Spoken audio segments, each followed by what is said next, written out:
The S22 Ultra has been out, well, basically about a year. It was announced, I believe, the first week of February, and now we're already in the leak and the rumor cycle for the S23. And you might be wondering, how does the S22 Ultra hold up a year later? Well, I think it holds up really, really well.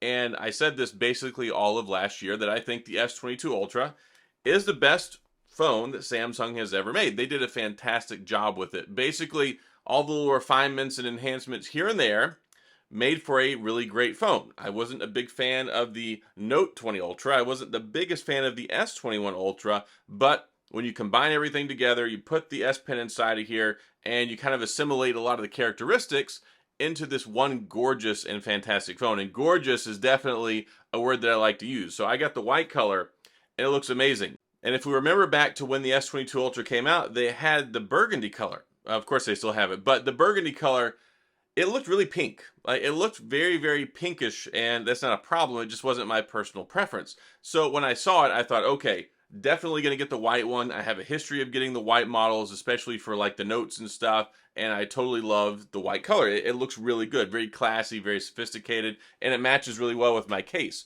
So I have this white Samsung case that goes on with it perfectly. And how did I get this? Compliments of the Samsung credit. And we're going to talk about that more in this video, but it works out really well. You get the little window up here. It looks really nice. But that burgundy color, oh my gosh. I have not had buyer's remorse so fast as whenever I went to the store and I saw it after I had already placed my order for this one, and then it was going to be weeks down the road. I couldn't really realistically change it out. So the burgundy one, top notch. It looks absolutely gorgeous. So talking about the S22 Ultra, the colors, the build quality, the look, the cameras, they did so much right with this phone. And this is one of those phones that I wouldn't mind hanging on to it for another year or two. And you might be sitting there going and laughing like, okay, you're going to hold on to it a year or two. It's good for 5 years. I mean, I'm going to hold on to the sucker for 5 years, right? And that's totally fine. Not everybody likes to upgrade year over year. There's not really a whole lot of tangible benefits year over year. If we take a look at what we're supposed to get with the S23 Ultra, talking about a supposed 200 megapixel camera, Snapdragon 8 Generation 2, and a couple little things here and there, but by and large, it's going to look and feel and operate pretty much the same as this phone. So a year later, I think this phone holds up really well. It's even better than when it first came out because, of course, when it first came out, they needed to dial it in a little bit. They had to optimize the software. Of course, they got in trouble with the game optimization software kind of throttling everything and got pulled from the benchmarks and all that stuff. But I don't want to talk about that because it's not that big of a deal. And the phone itself works really, really well. And it's gotten better since it has come out. And that's something that's always nice to see. Whenever you first get the phone, that's going to be its most raw and uncultured form because over time, it's going to be cultivated by adding additional software updates, security patches, maybe some feature drops, and just kind of a refinement as it goes along the way. And this is completely different than the Samsung of yesteryear because 5-6 years ago, when you got a Samsung phone, it didn't get better. Like when you took it out of the box, that was as good as it was ever going to run. And 6 months to a year later, you were hoping it would run at least 75% of that. It would start getting bogged down and all those other things. So I think that they did a good job here. This is not the first rodeo for the 108 megapixel camera. They dial it in. If you take a look at the 100 times zoom, it got even better over time. When it first came out on the S20 Ultra, most people will admit it was fairly gimmicky. And then the S21 Ultra refined it some more. And then the S22 Ultra, man, it works actually pretty darn good. And you can take some amazing moon photos. I absolutely love the S22 Ultra for being able to take photos of the moon. It looks great. And my son has one too. Every time he gets an opportunity and sees a full moon or the moon looks nice, he's always snapping pictures. And that's something we might take for granted as an S22 Ultra owner because really hard to do it with other phones, especially like the Pixel and especially like the iPhone, and they don't look nearly as good. So the cameras are good. One thing that still hasn't changed though is the shutter lag. We still have the shutter lag whenever it comes to taking photos on here. So what do we mean by that? We open up the camera, and when you're in here, shutter lag, watch this. I'm going to keep hitting the button, and you see how there's a delay between whenever you press the button and then it takes the photo? That's something that Samsung is notorious for. It would be nice if they would fix it at some point in time because there's no real reason for it. If you take a look at iPhone, you take a look at Google with the Pixel phones, you take a look at a lot of other devices, they don't have that issue. It's some sort of software delay that's in here. I don't know if it's artificial. I don't know if it's because of the camera app. I don't know what it is. but they need to fix it. That's keeping this camera from greatness because the macro on here is good. The telephoto on here is good. The ultra wide, I mean, it's good enough. I don't know a whole lot of people that get their jollies from ultra wide photos, but there's every once in a while this picture that you just have to take with an ultra wide, and this one does a good job. And I think even still a year later, this is the best selfie camera in the business. Yes, the 40 megapixel camera on here, the selfie camera is top notch. I absolutely love it. You get 4K 60 on the front and the back for video, and you get the great S Pen, which you can use. Watch this. I'm going to hold the shutter button down on here. Bam. You can pull up the camera remotely, press a button, takes a photo. Press and hold, and you can do the shutter, and it'll take a whole bunch of images, which is pretty cool. And then, ta-da, if you double press it, it flips it around to the other side, so you can switch back and forth from the selfie camera and the primary camera. And if it's in video mode, here you go. It's great. You can go ahead and press the shutter button, and it will start recording. But wait, there's more. You can even switch it while it's recording back to the other camera. Pretty amazing. So that's something that's very, very unique to this phone. And also you get the manual mode too. You can go and do pro mode for the camera, and you can really go hands-on and adjust a lot of things, focus, white balance, all those different things, which is something you can't do with a lot of phones, i.e. the iPhone or i.e. the Pixel. It's something reserved for usually things like the Sony Xperia 1 Mark IV. It's a fantastic quality. So yeah, the camera's on here very good. 5,000 milliamp battery. The Snapdragon 8 Generation 1, it's gotten better with the battery optimization since it came out. But overall, well, yeah, it's not the greatest. I average probably about 5.5, maybe 6 hours of screen on time when it comes to this phone. But I use it pretty extensively, pretty heavily. But about 6 hours, it does get me all the way through the day till the evening time, which is good enough for me. However, still limited by 45-watt charging. And you look around the landscape, a lot of phones are now in the 60-plus category for charging. So I'd like to see them take that up a notch. But from what I'm seeing for the S23 Ultra, it looks like it's still going to be 45 watts. Looks like it's still going to be a 5,000 milliamp battery. There's a lot of space in here, and components keep getting smaller and smaller. I'd really like them to go the extra mile and maybe be the first in the flagship category to bump it up to 5,500 or maybe to 6,000 on the mainstream. I know the Asus Republic Gaming 6 has 6,000, but most mainstream flagship phones limited to 5,000. So I'd like to see a little extra juice in here.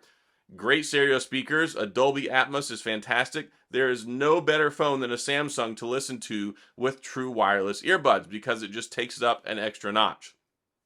So great things here. Storage baseline 128. It starts off 8 gigs of RAM. It looks like that's going to continue into the S23 series. I don't really understand why. We got to 12 before, and then now we backpedaled to that. But hopefully, with the S23 Ultra, from the rumors I was reading, it looks like it might start with 256, which I think it's about time because you can record 8K video with these, and that takes up about 600 megs per minute of recording, and that's quite a lot. So yeah, beautiful screen. Probably the best screen in the business as far as I'm concerned. It's got the ultrasonic fingerprint scanner, which works out great. And then we've got facial recognition. You can use that as well. Reverse wireless charging, IP68, Gorilla Glass Victus, the whole 9 yards. This phone, basically they throw the kitchen sink at it, other than, of course, the time-honored things that were taken away, like the headphone jack and the SD card storage. I'd really like to see SD card storage come back. I don't really have a whole lot of heartburn about the headphone jack, other than it would be better for using like a microphone. It could be better for that, especially if you want to do some serious recording stuff. There's a lot of mics that support that. But yeah, even a year later, this phone is pristine. It hasn't really slowed down. I think it's gotten marginally better since it's come out. And I know I made a video recently talking about how you shouldn't buy one right now. This is more for people who've had it for a year and should you hang on to it, or if you're looking at getting one, there's always price drops right before the new one comes out because Samsung and all the outlets are trying to clear out their inventory. The thing is, the S23 Ultra is going to be here very, very soon. Yes, it'll probably be announced the first week of February. I'm looking forward to it. I think it's going to be a great phone. I think it's going to improve on the few things that I think still need to be improved on, like battery life, efficiency, not throttling, and things like that. The Snapdragon 8 Generation 2, from all the benchmarks, looks like it's going to basically be what we had hoped the 8 Generation 1 would be. We're going to have all the advancements on the machine learning AI side. Computational photography is going to get improved. The image signal processor is going to be better. There's like all sorts of great things. But still limited, the 5,000 milliamp battery. Whenever this one gets under load and really cranks up, you start using the camera, recording 4K video, playing some games, it warms up, and then the battery life starts falling. So that, I think, is finally going to be fixed. And I'm going to test it extensively with the Snapdragon 8 Generation 2. But this one is no slouch. For as much as I talk about, yes, it could have been better. Yes, I don't like how it kind of drains battery sometime. It has gotten better, especially if you're mindful of what you're doing with the phone. You can kind of stay on top of that. You can charge it as you need to. It's not that big of a deal. It was in the beginning, and it was kind of frustrating because when the phone first came out, I was getting substantially better battery life, and then it kind of dropped off some, and it seems like that's something that always happens with the Samsungs. It was especially bad with the S21 Ultra. The S21 Ultra, I was getting like 8 hours of screen on time. I was like, wow, this is amazing. And then 2 weeks later, they came out with their February patch, or their first patch, and then it just killed the battery life. Very much like iOS 16 has ravaged the battery life on the iPhones. The iPhone 13 Pro and Pro Max had epic battery life until iOS 16, and then it was like, yeah, take all that good battery life away. We're going to do things differently. So, great phone. If you find one on a good deal, and here's especially a great way to get good deals, check out Best Buy. A lot of times they have open box or return ones or refurbished ones with Amazon, or even Samsung's probably going to have some pretty good deals. However, if you've got something to trade in, that's where I say maybe wait for the S23 Ultra. Because the S23 Ultra, I think, is going to be a little bit better in those key areas I talked about, and is going to be the phone you want to have. I'm really excited about it. And if we get this updated purple color like I've seen some rumors on, I know that might not be a big deal for you, but if you take a look at my lights back there, you probably tell I like the purple phones. So that would be great.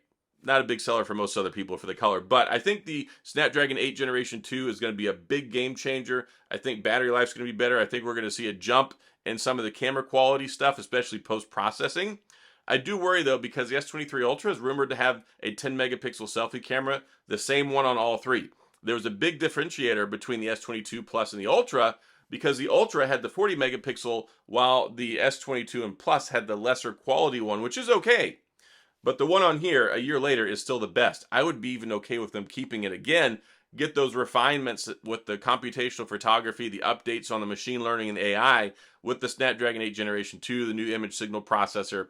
I think that could go a long way, but it looks like that's not going to happen. So, yeah, if you decide that you want to pick up, you're not going to be in a bad spot. And the other thing is the phone supported 4 years of operating system updates, 5 years of security patches. You're going to be able to use this thing for a long time. So if you've had it for a year, you may not be interested in getting a new updated version with the S23 Ultra, but I would say pay attention. Not trying to convince you to get rid of your S22 Ultra, but if historically things happen like they have in the past, basically whenever the S22 Ultra came out, you basically had to pay like $150 or $199 to upgrade if you had the previous model. Well, when the Z Flip 4 came out, all you had to do was trade in the Z Flip 3 and they gave you $900 trade-in credit. You basically had to pay $100 to get the Z Flip 4. So I'm very much expecting, looking at the S23 Ultra, it's probably going to give $1,000 trade-in credit for this. Probably going to have like another $200 or whatever of Samsung credit. It could be a really lucrative deal. And the reason I like that is because you're basically re-extending the warranty. You get another 1-year manufacturer's warranty. You get the refresh on the software support because you're going to get that full 5 years of support again. So there are reasons if you only have to pay maybe like $100, it might be worthwhile to upgrade. But yeah, if you get a good deal on one of these, and assuredly they are around, especially if you buy one used, Amazon Renewed, eBay, there's lots of places, lots of outlets you could get one. This phone's going to be very, very, very, very good for another probably 3 years before you even need to start worrying about it. I think it's going to go the distance. I think it's going to go the full 5 years, and I may even hang on to it. I might reevaluate this again another year from now, because we're in a position now where these phones just last for so long. And it's not like before where it's like, okay, 1 year and done, or 2 years max and done. No, they're financing these suckers for 3 years. Basically, you finance it for 3 years, you still got 2 years of longevity left on the phone by the end. And I think that's one of the reasons why you're seeing a decline in sales for a lot of these phone manufacturers, because they support them for so long and the hardware is so good. They're so good for so long now. So nothing but really good things to say about this phone. I love the S22 Ultra. I think it was the best premium flagship phone of last year. I think it's the best phone Samsung's ever made. And it's about a year old. So yeah, still good things to say about it. So that's all I've got. If you have any questions or comments, please go down in the comment section. I'll get back with you. If you have any thoughts or feelings on it, if you've got one and you've had it long term, I'd love to hear back from you. Go to the comment section and we'll talk about it. Kind of your experience. Let me know what you think about it and we'll go from there. And as always, if you enjoyed the video, please hit the like and the subscribe button and the little notification bell if you want updates when new videos come out. And as always, thanks for being here. I appreciate you watching, and I'll see you guys next time.